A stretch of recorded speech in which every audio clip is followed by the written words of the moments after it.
Vader, ons sê dankie vir u woord vanoggend, u woord wat lewe gee. Here, ek bid nou Heilige Gees dat as ons die woord oopmaak en daaroor nadink en daarin lees, Here, dat dit vir ons woorde van lewe sal raak in ons lewens elke dag. Dankie Here, dat u vir ons so goed is, so genadig is en vir ons op soveel maniere elke dag dra. Ons dankie daarvoor. Heilige Gees, ek bid nou dat hierdie woord in ons harte en ons gedagtes gebreek sal word. Ons bid dit in Jesus naam. Amen. Christus bly met julle.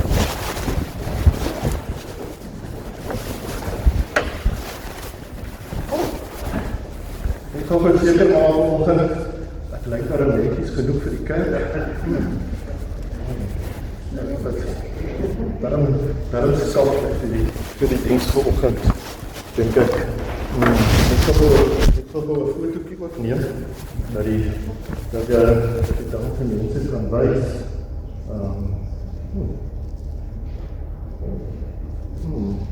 Ek sal gou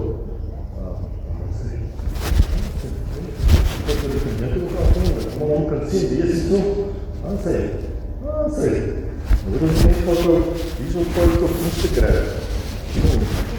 Daarom vir die mense kan wys wat gebeur hierso by Mosley gemeente. Julle weet, dis 'n groot oomblik hierdie, dat ons daarom so 'n bietjie kan aan sê. En hy is gepost. Julle kan gaan kyk op Instagram, ons is daar. Identiteit. Ons lewe in 'n tyd waar mense, en veral ons jong mense, veral oorbewus is van hul waarde en hul plek in die lewe.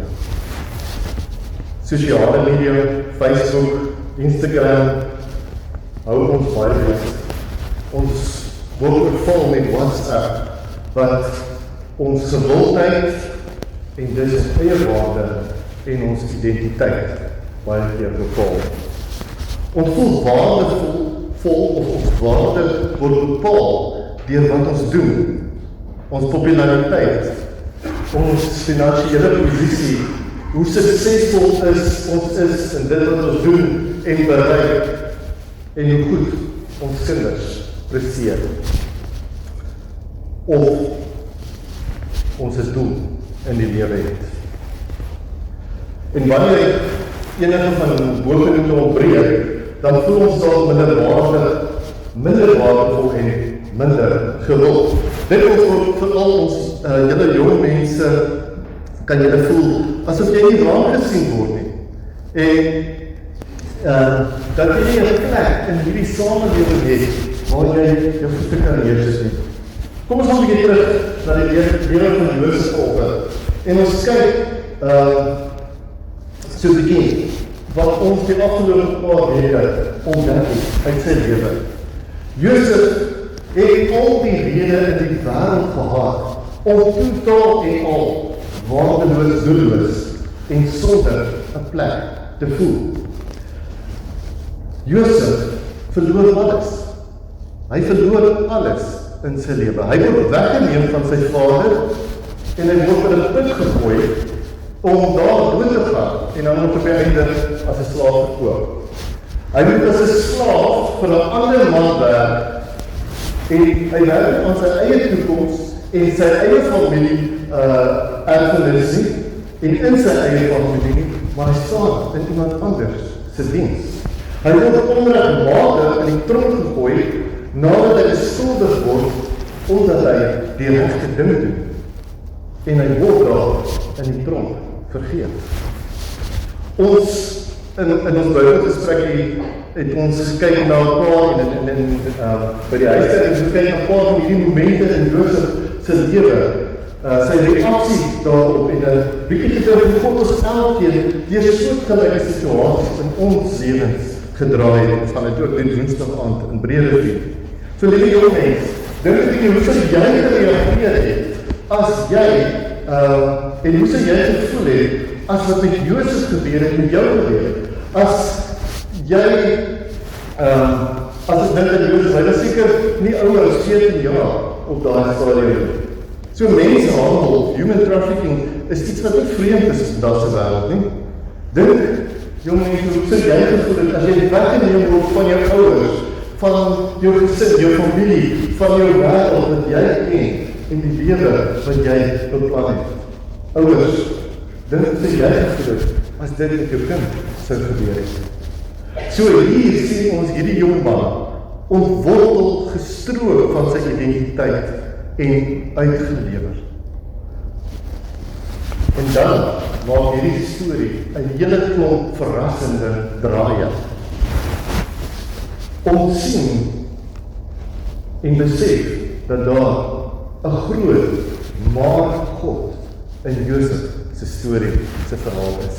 Ons sien God se hand in Josef se storie. Ons sien hoe God sy storie anders laat uitdraai as wat die mense dink, ten spyte van soveel dinge wat met hom gebeur. Ons sien hoe Josef nie sy identiteit verloor nie sy droom verloor nie, en bereik wat God met hom wil bereik. Ons tema vanoggend, Josef weet wat sy identiteit is. En ons het 'n subtema, wat Josef weet wie sy God is.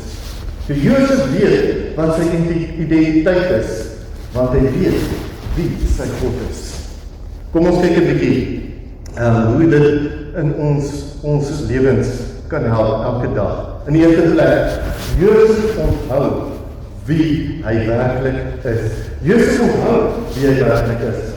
Ons skrifgedeelte vanoggend, Genesis 41 vers 14. Genesis 41 vers 14.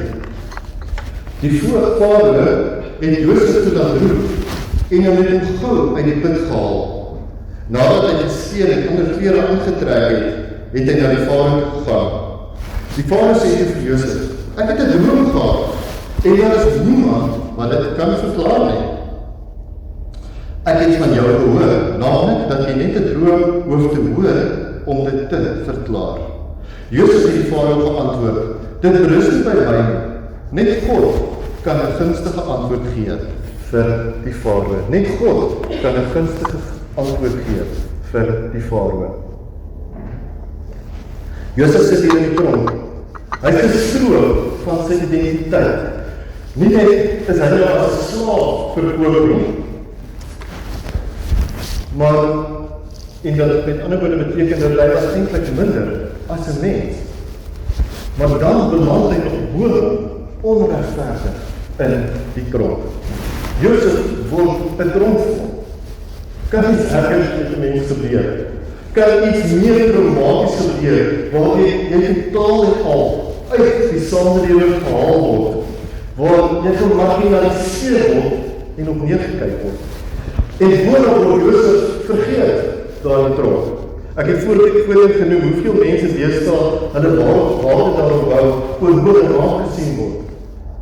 Josef het niks en niemand waar hy daar in die tronk sit nie. Daar voel jy ook soms so. Josef voel maklik so gevoel. Maar wat sien ons hierdie storie 'n positiewe draai maak? Dis baie plek in die fliek, nee, waar die musiek begin optel en dit begin vrolik raak en die beeld word nou helder en dan soen die ou en meisies mekaar. Josef word na die farao gebring om sy droom te kom uitlê. Dit is 'n groot oomblik in die storie. 'n Mens amper op, want hoe gaan Josef nou reageer? En wat doen Josef? Josef gaan en hy doen wat hy gevra word om te doen. Hy doen wat hy gevra word om te doen. Hy gaan nie en rebelleer en maak oor en vertel die farao van hoe onregverdig en onregmatig hy in die tronk gegooi is en hoe hy nie in die eerste plek daar moes gewees het nie. Hy vertel nie vir die farao hoe sleg die farao se skinker is omdat hy daar vergeet het nie. Nee, hy doen wat hy gevra word om te doen. Hy is net homself. Hy is eerlik. Hy is nederig. Hoekom? want Josef weet wie hy is. Josef weet wat sy identiteit is. Lees dit vers 16 saam met my. Josef het die Farao geantwoord, dit berus nie by my nie. Dit berus nie by my nie. Net God kan 'n gunstige antwoord gee vir die Farao. Josef weet, hy is God se. Hy weet sy identiteit is in God, nie in sy posisie nie op grond van sy status later of sy gebrek aan status vroeër in sy lewe, of in sy omstandighede nie. Al het hy groot suksesvol daar in Egipte en te midde van die plek waar hy was. Sy identiteit is nie wat ander mense van hom dink, of hy hoor hulle van hom dink nie.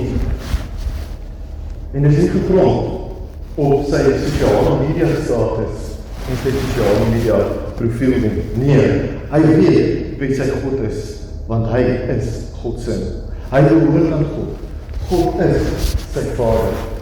Ons het ook 'n ware identiteit, wat nie deur ons sosiale media profiel, ons sukses, ons geld, ons posisie, of ons familieherkomst bepaal word nie. Ons identiteit is in Christus Jesus, wat anders as Josef nie gedwing was om 'n slaaf te word nie, maar dit vrywillig gedoen het vir ons, volgens Filippense 2, vers 5 tot 11. En hoekom het Jesus dit gedoen?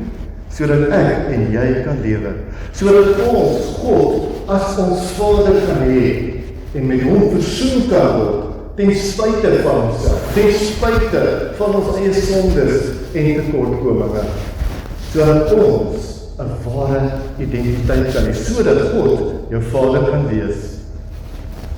Ons sien dat Josef lê die droom uit, nie uit homself, nie eers sy eie krag, sy eie wysheid, sy eie insig nie, maar deur God. Jy kan elke stukkie van jou lewe deur God, deur die Heilige Gees wat vir jou gegee is, leef, omdat jy God se is. As jy Jesus, as jou Here bely, en jy die Here van jou lewe bely. In die tweede plek sien ons dat selfs in 'n ander land, behou Josef sy identiteit. Selfs in 'n ander land, behou Josef sy identiteit. Ek het vanoggend my ID-kaart en my paspoort saamgebring. En hierdie dokumente gee vir my identiteit en dit gee vir my 'n reg. Hier agterin is nog 'n werk wat ek sien besig om uit te val van wat vir my 'n reg gee om in 'n ander land te werk. Maar dit gee nie vir my die reg om permanent daar te bly. Dit gee net vir my 'n tydelike reg. Maar dit sê ek is 'n Suid-Afrikaanse burger. Dit gee my 'n sekere status, voorregte en regte. Party mense het meer as 'n burgerskap of paspoort.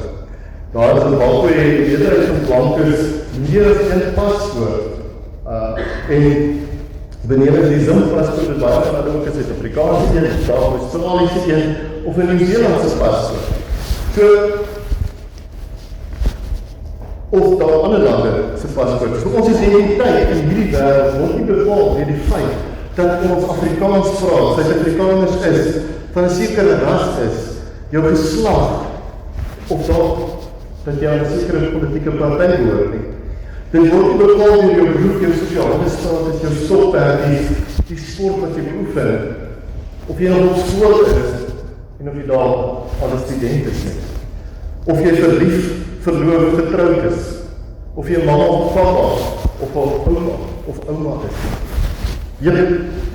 Ons het ons burgerskap, en ons het hierdie identiteit hier op aarde van al die dinge wat iets sê van wie ons is. Maar ons identiteit, en dit word bepaal deur al hierdie verskeie dinge in die wêreld. Maar ons het 'n ander belangrike identiteit en burgerskap, naamlik dat ons burgers van God se koninkryk is. Efesiërs 2:19 sê, en ek lees die Nuwe Lewende Vertaling, julle is nie meer uitlanders en buitewoners nie, maar medeburgers van hulle wat aan God behoort. Medeburgers van hulle wat aan God behoort. Julle kan ook in Petrus 1:9 gaan lees. So wanneer jy Jesus as jou Here bely, met ander woorde, as jy 'n Christen is, as jy 'n kind van die Here is, dan het jy meer as 'n burgerskap. En hierdie burgerskap gee jou vrye toegang tot enige plek op aarde en bestaan uit mense uit alle volke, nasies, lande, tale, agtergronde en kulture. Jy sal welkom wees in enige kerk in die wêreld. So Jesus se drome word bewaarheid en hy vervul sy doel wanneer hy die tweede in bevel van die koning in 'n vreemde land word. Josef kon maklik sy rug gedraai op sy verlede en waar hy vandaan gekom het. Of op God. Josef doen egter die teenoorgestelde. Hy vervul sy funksie, sy doel wat God vir hom as kind reeds gewys het. Hy staan vas in sy geloof in God. Want God was sy anker deur dit alles. God was sy rots waarop hy dit reg gekry het om voor te gaan en voor te bou te midde van sy gebeure. God was sy identiteit wat hom sekerheid en vastigheid in sy lewe gee. Josef weet wat sy identiteit is, want hy weet wie sy God is. Hy weet wat sy identiteit is, want hy weet wie sy God is. Hy onthou wie sy pa is, en al geniet hy al die voordele ten einde laaste van sy lewe tuiste, bly hy trou aan sy ware identiteit. Ek en jy het ook 'n identiteit in Christus. Ons behoort aan Jesus. Dit is wat ons onderstel is in ons lewe, ons aksies, ons reaksies, ons denke en ons woorde te bepaal. En dan geniet jy al die voordele van hierdie wêreld, wat hierdie wêreld kan bied. Soos Josef, wat soveel guns in sy gewone lewe en werk ervaar het. Onthou altyd dat jou ware identiteit in Christus is. En moet dit nie verruil vir 'n tydelike identiteit van hierdie wêreld nie. Dit is jou anker om 'n lyfvoor te wees, waarin God se liefde vir 'n gebroke wêreld kan vloei te midde van jou lewe, te midde van jou omstandighede, te midde van die uitdagings wat jy dalk in jou lewe te bowe moet kom. In die derde plek, Josef se burgerlike identiteit kom nie uit homself nie. Josef se identiteit kom nie uit homself nie. Josef maak 'n keuse. Hy maak 'n keuse. Ons weet nie waardeur hy alles gegaan het nie. Die Bybel sê nie dit vir ons nie. Maar Josef hou vas aan God. Hy hou vas aan sy identiteit. En daarom groei hy. Hy ontwikkel as 'n mens en ontvorm God deur alles wat verhinder het. Hy ontvorm alles in Josef wat verhinder het dat hy sy doel op aarde kon bereik. Sien, Josef was uitverkoop aan sy droom, aan God se droom vir hom. Hy het self probeer, hy het aanvanklik self probeer doen met sy verwaandheid as 'n tiener. Jy onthou hoe hy aan skop met sy droom. Maar God gebruik eintlik omstandighede van hierdie lewe, soos met Josef, ons hierdie snel kruis te neem, Spreuke 17:3, sodat ons, soos Josef, gesuiwer kan word en meer na sy beeld verander kan word, sodat ons ware identiteit kan begin aanneem en so die lewe kan hê en ons doel op aarde kan bereik. En dit kan vervul. Josef moes word wat hy is, om te kon doen wat hy moes doen. Josef moes word wat hy is, om te kon doen wat hy doen. In sy storie was daar 'n paar maar God situasies. In jou lewe is daar ook baie, want God is altyd by sy kinders. In jou, dit is sy liefde. Dit is sy verbond met ons as Christus, waarin dit beseël is. Jy is syne, hy is jou identiteit. Jou ware identiteit soos Josef, kom nie uit jouself nie, dit kom uit Christus. Jy is syne, jy behoort aan hom. Wie jy in Jesus is, bepaal jou identiteit vir lewe. Gaan lees vir dit weer, Efesiërs 1:3-14, om te sien wie jy in Christus is. Josef moes word wie hy is, om te kon doen wat hy moes doen. Hoe het dit gebeur? Hoe het dit gebeur? Hy het geweet wat sy identiteit is. Hy het geweet wie hy is. Te midde van 'n vreemde wêreld waarin hy moes leef. Te midde van die onreg, die swaar kry en die curveballs wat die lewe na hom geslinger het. En te midde van sy status en sy posisie op die einde in hierdie wêreld, vreemde wêreld waarin hy hom beleef het. Jy het al burgerskap en verblyfreg in hierdie land en in hierdie wêreld waarin ons nou moet lewe. Maar jou ware identiteit, jou ware burgerskap, jou ware lewe is in Christus. Ons identiteit in Christus bepaal ons keuses wat ons maak. Dit bepaal die woorde wat ons sê, die manier waarop ons praat en ons gesindheid en bovenal ons denke. Ek wil jou vanoggend aanmoedig om aan te hou, om jou denke te vernuwe met dit wie jy is in Christus, Romeine 12:2. So lees jou Bybel, leer wat is jou identiteit in Christus, raak deel van die gemeenskap van gelowiges en geniet die eerdiens as 'n gees, wat hier as deel van die kerk van Jesus, as sy liggaam, as sy hande, sy voete, sy funksionering hier op aarde, is waarin ons identiteit geanker is. Weet, wat is jou identiteit? Leer jou identiteit, omdat jy weet wie jou God is, wie jou Vader is, en wie jou Verlosser is.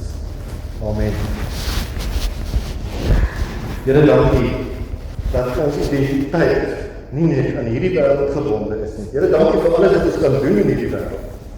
Dankie dat ons papas en mamas en oupas en oumas kan wees, dat ons getrou kan wees, verlief kan wees. Here, dankie dat ons kan werk en 'n werk het om te doen. Dankie Here, dat ons die voorreg het om te kan arbei in hierdie wêreld. Dankie dat ons rol kan vervul op verskeie vlakke en plekke, dat ons talente kan gebruik, Here, en ons gawes kan aanwend, en veral ook hier in die kerk. Here, my gebed is, dat ons maar binne dit alles, midde dit alles, altyd sal onthou, dat ons ware identiteit in Jesus is. Here, help ons om ons denke te bly vernuwe, herinner ons Heilige Gees, wanneer ons vergeet, wanneer die wêreld en die lewe ons wil oorrompel, wanneer ons voel of ons jene weer in slinger gaan word, deur al die golwe wat om ons voel, en al die leringe en idees en gedagtes wat in die wêreld oor ons omgooi. Help ons om te onthou wie ons is, in Christus Jesus, ons Here, ons Verlosser. Dankie dat U ons Vader is. Ons bid, Here, dat U vir ons sal lei deur hierdie komende week. Vader, ek bid vir elke een, nie net wat hier is volgende, maar elkeen wat deel is van ons gemeente, van ons kerk. Here, vir elkeen in huis ons te soek. Here, ons bid vir die uitdagings, die besighede op die oomblik met oes.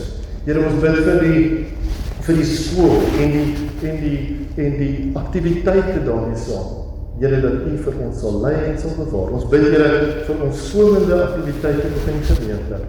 Ons bid, Here, dat U vir ons sal lei daarmee, dat dit 'n fantastiese, wonderlike dag sal wees, waar ons kan saam wees en ons gemeenskap in mekaar, in die kerk, in die liggaam van Jesus, op wat vier, so 'n manier.